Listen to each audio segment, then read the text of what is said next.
each one of you. So today's session is going to be a very important session, and it is going to potentially fetch you a total of 10 marks in the total exam because there will be 10 questions from this section. So this section holds a very good potential to improve your score by a large extent. And the topic for today's class will be ICT and integration of ICT in our classrooms. I'll be quickly sharing my screen. It would be great if someone could let me know if my screen is visible.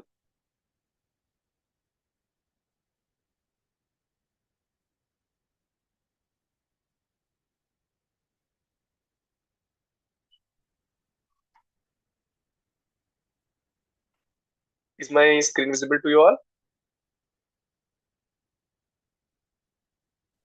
Could someone please confirm? Yes, sir, visible. Okay, that's great. So let us start today's session. So I once again welcome you all to today's session brought to you by Tej Academy from Mysuru. Today's session is going to be about the ICT in education, and we are going to talk about essential components for prospective teachers, that is you all. So what exactly is ICT? ICT refers to information and communication technology that we will be integrating in our classrooms as per the recommendations of both NCF 2005 as well as the latest NCF SE document which has come out as per NEP 2020. So ICT happens to be a very important part of our day-to-day transactions of this day. So let us begin. So first, we'll have to understand a computer system. So at the heart of the ICT in education lies the computer system. The computer system is the device which I am using right now, which you are using right now to access to this class. With the help of internet, we all are connected with each other. So a computer system combines both hardware and software that can be used to its best potential to transform the education and learning experiences that we can provide to our learners. So hardware as in the devices that we can actually touch, which we can feel with our hands. And software is a program which is run on this system. So hardware includes the keyboard, mouse, monitor, uh, joystick, switch, and all sorts of devices that we can actually touch and feel. Whereas softwares are programs that are written to be run on a computer. So when we talk about computer systems, there are four major areas that we'll have to be talking about. The central processing unit or the CPU is the heart of the computer, which makes all the decisions for the computer, which takes care of the functioning of all the parts of the computer. Then we have the random access memory, that is the short-term temporary memory. On the other hand, we also have something called ROM, that Then, is ROM. when I detail anything, don't say. What is the frightening spelling? What is it? Frightening spelling. Frightening spelling. I don't get you.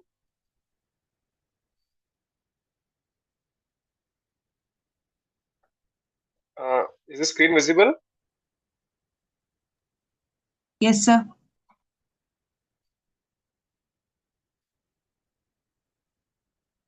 Okay. If you have any questions, I think you can put it in the chat box. We will address the doubts one by one towards the end. So then we have the RAM and ROM, which are the parts of the computer system's memory. Then we have the storage devices. The storage devices which include hard drives, SSDs, and external storage solutions which can store the data for us. What are SSDs? What are hard drives? We'll be looking about them individually in the coming slides. Then lastly, we have the input or output devices. So the input or output devices are the key for interaction between the user and the device. So what are these input devices? What are output devices? We shall be talking about them in a great depth in the coming slides. So when you talk about the fundamentals of a computer system is an integrated combination of hardware components and software programs, as we just discussed a few moments ago. And these hardware and software programs, they work together to process, store, and retrieve the data efficiently. Whatever input is given to the computer, it processes the information and it provides a suitable output based on whatever we ask it for. Remember, the system only does the work which we ask it to do, and it cannot think on its own and carry out actions by its own. There are different software categories which include operating systems like Windows, Linux, and Mac OS. Then we have application softwares that include the Microsoft Office, web browser, and various educational apps. We also have utility softwares, which are the tools that are used for maintenance and optimization of the devices. These softwares include a few antivirus softwares and disk cleanup softwares as well. In addition to the following softwares, these days we are also talking about artificial intelligence in education. And one of the prime examples of AI in today's world, I'll be discussing a few AI tools as well towards the end of the session. This presentation has also been partially made by an AI tool, which is called Gamma.ai, GAMMA.ai, which is a very interesting tool. You all can try it out. So moving on, the operating system, which is one of the types of software that we discussed just now. The operating system serves as the vital bridge between hardware and the users. It manages all the computer resources and provides an environment for the applications to run smoothly. In short, it is just like the backbone of your computer. The primary software which our computers run on is the operating system. The following are the major functions which are carried out by the operating system. The major functions include file management, process management, the memory management, and the security and access control of the whole device is controlled by this operating system. If you see now, what is a computer? As I told before, it receives an input, it processes the information, it gives an output, and in this whole process, it ends up storing certain amount of data in itself, which can be retrieved uh, at some other point whenever it would be required. The modern day computers are capable of doing simple calculations, and they can do up to modern, uh, uh, even huge calculations, which are tedious tasks, can also be carried out by modern day computers. And today's computers are capable of carrying out complex calculations, which are, n number of calculations at a time. Simultaneously, they can perform numerous calculations. So the fundamental cycle of input processing and output and storage forms the core operation of every computer system. Be it a calculator, which is a mini version of a computer, a laptop, a system, a supercomputer, or even the mobile phones and smartwatches that we have in our hands today are forms of computers. So, as discussed, there are two major types of devices, which include the input devices and the output devices. The input devices are devices which are used to provide information to the computer. So whatever you want to carry out or whatever instructions you want to give to the computer, you can do it with the help of the input devices. The input devices include a keyboard, a mouse, joystick, scanner, web camera, and a microphone. A keyboard can be used to type the data for the computer. Mouse is used to select objects, or particular actions can be carried out using a mouse. Joystick is similar to mouse, but then joystick is majorly used for playing games. A scanner is a form of input device which can be used to scan documents and store it in the form of images or digital form. A web camera is a device which is used to capture images. In fact, uh, right now my webcam is off. However, but if I had a webcam, then you could have seen me. So the webcam would have acted as a source of input for this computer. The microphone, which receives audio inputs, is also a type of input device. In fact, the way my voice is reaching to you is through a microphone which is present in my headphone, and that is acting as an input device. When we talk about output devices, once the input is received, the computer processes the information and provides a suitable output. So the output devices are the devices which are used to provide feedback or output to the user. Monitor is an output device, printer, speaker, headphones, projectors, all these are output devices. A monitor is a device that can show us the ongoing processes in a computer. It can give us output in the form of a digital text or a digital file, whereas a printer is a output device which can provide us the output in the form of a physical hard copy of a file. Speakers through which you are listening to this class is also a form of output device. Headphones. Now, an interesting thing to note here is that headphone can act both as an input device as well as an output device. I am using this headphone through which my voice is reaching you. Thus, my headphone is acting as an input device. And if someone of you is using a headphone or a earphone through which you are hearing the audio, it is acting as an output device. So there are certain devices which can act both as an input device as well as an output device. And one more output device is the projector. Projector is used to give output in a form that can be projected on a screen. So this is about input devices and output devices. I hope we are clear with it. If we move on to the next subheading, then we have the basics of the operating system. So as I told before, the operating system is the major software that runs the whole system. The whole of the computer is run by the operating system. There are various types of operating system depending on the computer, the company of the computer which you own. A few of the commonly used operating systems can be seen on the screen right now. You have Microsoft, you have Apple Mac OS, you have Ubuntu, Linux, MS-DOS, etc. So out of these, Windows is the most widely used operating system in the world. Then we have Linux, which is an open source operating system. Open source operating systems are free to use, they're free to distribute, they're free to redistribute, and anyone can use them, modify them, and use as per their need. Then we have Mac OS, which happens to be Apple's premium operating system for Mac computers. Even on our phones, we have Android or iOS based operating systems.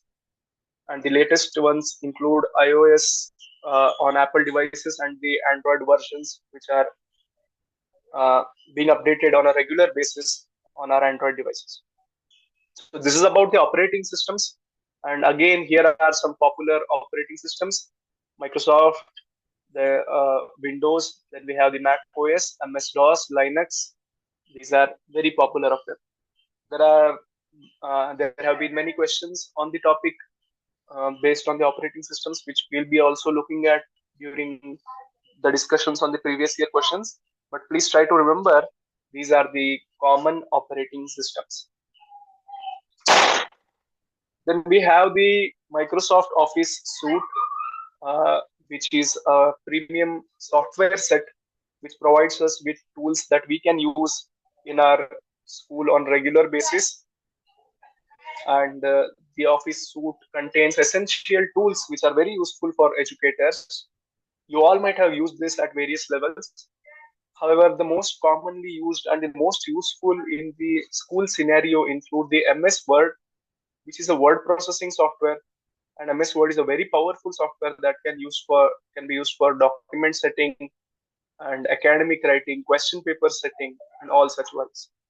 The Microsoft Excel is another powerful tool, which is a spreadsheet-like application where you can input data, you can make graphs out of it, you can store scores of our students, and you can carry out various statistical analysis, prepare report cards, and all such tasks in MS Excel. Then we have another software that is Microsoft PowerPoint. You might have used this software before. The Microsoft PowerPoint is a software that can be used to make professional presentations, to make engaging content for our students, whatever PowerPoint presentations we make for our lectures, for content delivery, to make sure that the content is present in the form of interactive presentations with multimedia elements. We use Microsoft PowerPoint. Lastly, we have the MS Outlook, which is the Microsoft Outlook. It it is a productivity software. It can be used to schedule meetings, organize educational activities, emails, calendar management, and timetable management. All such tasks can be carried out using this software. However, there are various other tools which are alternatives to these tools. We have the open software, uh, uh, open office. We have the library office, which have similar working applications for each of these. And we also have Google Classroom that can be used to schedule classes, share material with our students. We have learning module systems that are LMS that are very useful in the same direction. So this is about the MS Office overview. Again, here it is all text, word processing, which is carried out by MS Word, presentation design that is carried out by MS PowerPoint, data management carried out by MS Excel. Then we have the communication hub that is MS Excel. So this is the MS Office suite that we are having. We have discussed about this. Again, there are various questions that have been coming from this area as well. If you look at browsers, so browser is a software that allows you to use the internet. Maybe most of you might have used. In fact, it is a part of our daily life. We use browsers on daily basis. We use it for browsing or we use it for surfing.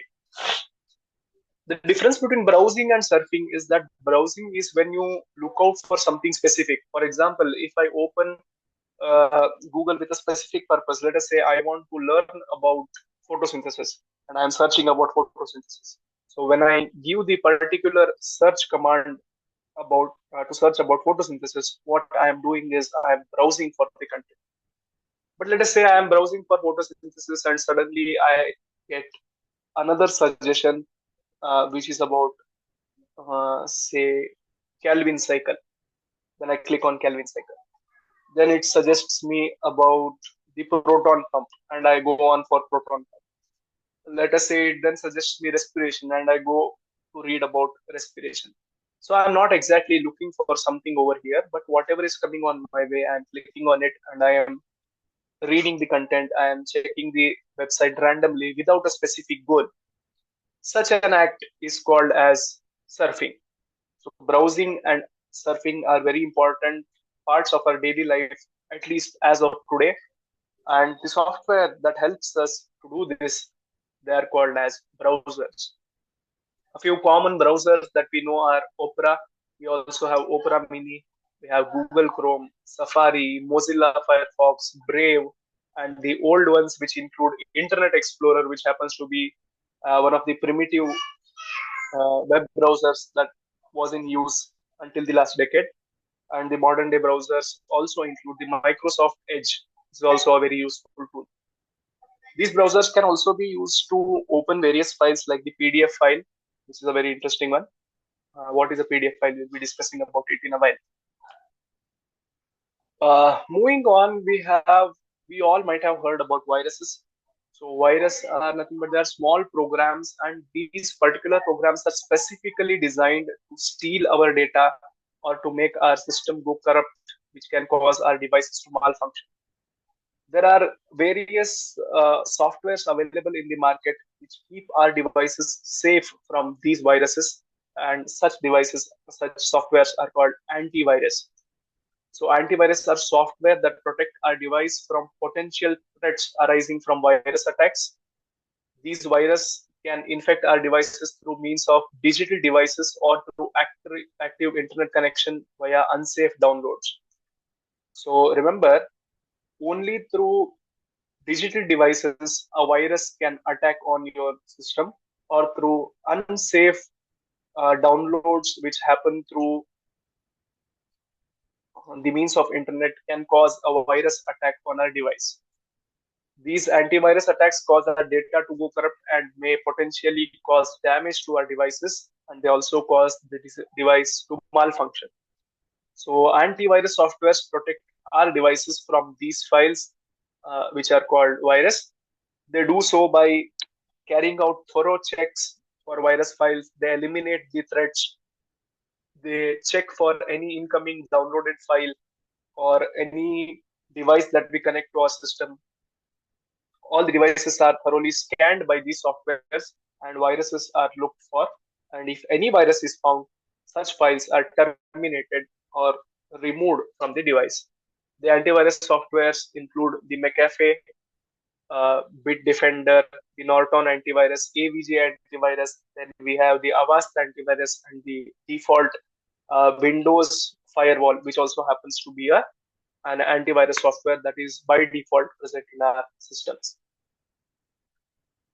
Moving on, when you look at the types of network connections that we all use on a regular basis, we have something called the PAN, that is the personal area network. So let us say right now I am talking to you with a laptop with a Wi-Fi router, and my laptop is connected to my Wi-Fi, and I have a headphone which is connected to my laptop through Bluetooth.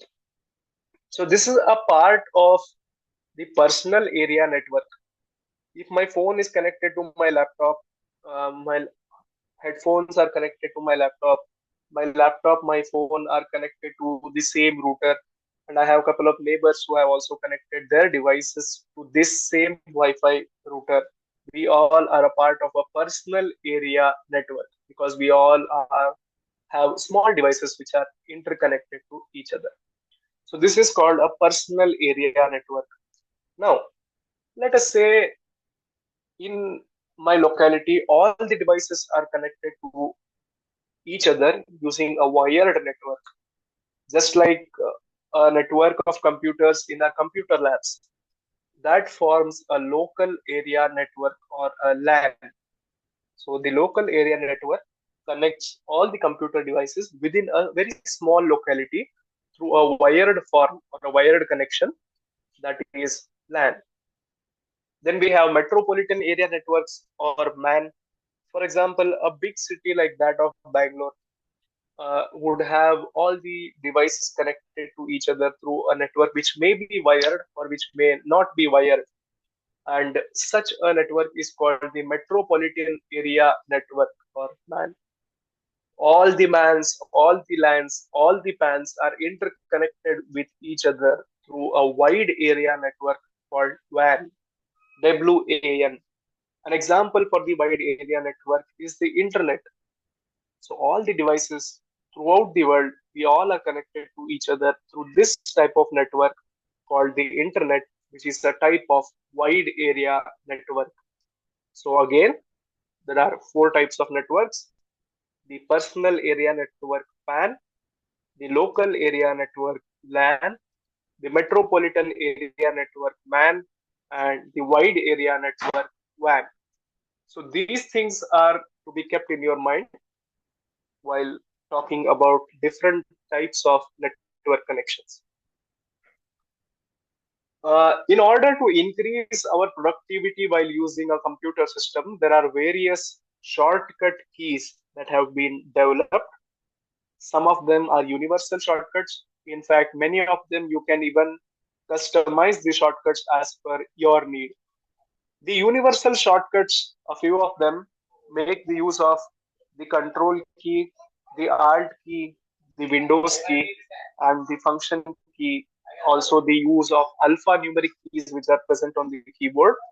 And with these shortcuts, we can improve our productivity by a large scale. We can carry out tasks in a very short duration of time. For example, the standard procedure to copy a file is to select the file, right click, copy, and then go to the destination, right click, paste. This is about file. Let us say I want to copy some text. Again, I have to select the text. I have to right click on my mouse, say copy, then go to the file where I want to paste it, right click again, and go for uh, pasting by again clicking on the right click on our mouse, then going for the option where I can paste the text. But we have shortcuts to do the same task. Control C for copy, Control V for paste. It is used to copy text, images, or files very quickly. And I personally believe one of the most important and significant shortcuts that we have developed is the undo function. That is to undo a task. Imagine you are using a typewriter and there happens to be a small mistake. In fact, backspace is also an important function that we have developed over time. While using a typewriter, if you by mistakenly happen to click some other letter, then there was no possible chance that you could erase it. You should have went for a cross over that letter, and there was no option to undo as well. But in this modern day time, I don't know personally how many times I have used this function, undo and redo. So undo is can be accessed by using the combination of keys Control and Z on our keyboard, and redo can be accessed by clicking on Control and Y. So undo and redo happen to be very important functions that are very useful in our day-to-day tasks. To save a file, the standard procedure is to go to File menu, then save the file. But simply you can press Ctrl S to save the file. To print the file, again, the standard procedure is go to the Print tab, then go for print. Whereas you can simply press Ctrl P and command your computer to print the file, whatever you are on. Then we have the Alt tab, which is used to navigate between two tabs or to switch between two tabs efficiently in a very short duration of time. Then we have the Control F, which can be used to find a specific word or a sentence in your whole document. The Windows B button can be used to show the desktop to access files and folders. Then we have Control Shift Escape, which can be used to open the task manager to manage the processes. So these are various shortcuts that can be used to increase our productivity while using a computer device. Lastly, we have the important computer terms and abbreviations, which include the ICT, which when expanded leads us to information and communication technology. This talks about integration of the modern day technological aspects into our day-to-day classroom transactions. Then we have the PDF, which is a portable document format. So the PDF is a very useful format which we can share even on WhatsApp chats with each other. Any file can be shared with each other in the form of PDF. And the benefit is that it preserves the formatting across different types. Like, for example, if I happen to share this PowerPoint presentation with you in its original form, the formatting will change, the font will change as per the availability of your device. But if I convert the same file in the form of a PDF file and share it with you, the formatting, the font, everything is preserved as it is. There are minimal changes which are made to the data which is present in the file. We have the HDD or SSD. The HDD or SSD are the parts of the memory of the computer. HDD refers to the hard disk drive, and SSD refers to the solid state drive. The HDD happens to be the memory device of the past generation, and these days we are talking about the solid state drive, which is very fast in processing the information, in receiving the information, and also in retrieving the information, uh, whatever we require. So the permanent storage devices for our devices are in the form of HDD or SSD. In fact, if you have a SSD device in your system is known to be working much more efficiently than when your device would have had HDD file.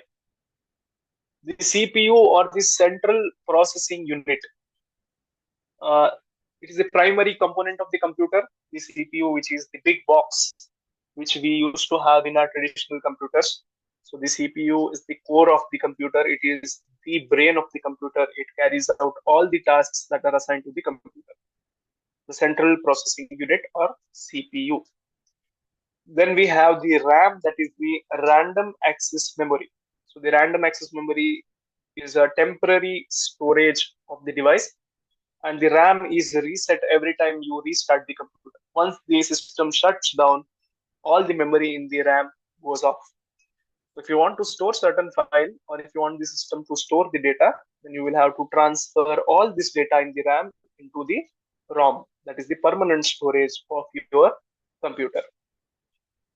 Then the URL, or the Uniform Resource Locator, is the address that can be used to access resources on the websites on the internet. So the URL is a form of link which can be used to access information on the internet. So these are a few important computer terms and their abbreviations, and these could be asked in the exams. So these are the computer networks, cyber security, and internet basics. As we have already discussed all these before, the computer networks, which include LAN, WAN, internet, PAN, and MAN. Whenever our systems are available on the internet, then there comes a lot of threats as well. Like, we all are connected to each other over the internet using the web browser, uh, email, and we have search engines which power our web browsers to find information. For example, Google, Yahoo, Bing, these are all search engines which we run on our web browsers, which include Chrome, Firefox, Edge, Opera Mini, Brave, etc. There also happens to be a certain possibility of threat.